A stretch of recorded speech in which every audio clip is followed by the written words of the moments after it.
అని బుద్ధిగా తీసేయవద్దు తేలికగా. నేటి ధాన్యపు సిరికుప్పలకు నాటి నారుమడిలో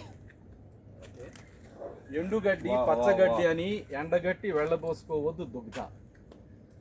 ఎండుగడ్డి పచ్చగడ్డి అని ఎండబెట్టి వెళ్ళబోసుకోవచ్చు దుగ్ధ. దొడ్డిలోన గడ్డి తిని పశువులిచ్చు కదా దుగ్ధం. గడ్డి పరకలు కలిపి మదమత్తేభానైన గడ్డి కరిపించు. ఆపదలో గడ్డి పోచలు అడ్డుపడి గోదారి గట్టెక్కించు. గడ్డి ఓములో ఊరి కోళ్ళు గుడ్లు పెట్టు. గడ్డి వాములో రైతన్నలు జనపకట్టలు పెట్టు. బుద్ధి అడ్డమైన గడ్డి తిన్నవారికి పెద్దలు గడ్డి పెట్టు. ఎండుగడ్డి వాములు, పచ్చగడ్డి పనల పడకలు, బహురసపట్టు గుట్టుల తేనె పట్టు.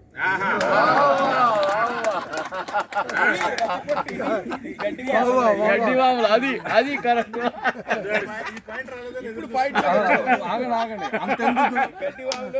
ఇప్పుడు కాంటెంపరీ అంతెందుకు, జగాన దుడ్డు కోసం గడ్డి తిని గడ్డి కరిచిన గడియల దొరలు, లాలూచి లాలులు, జగత్ కంత్రి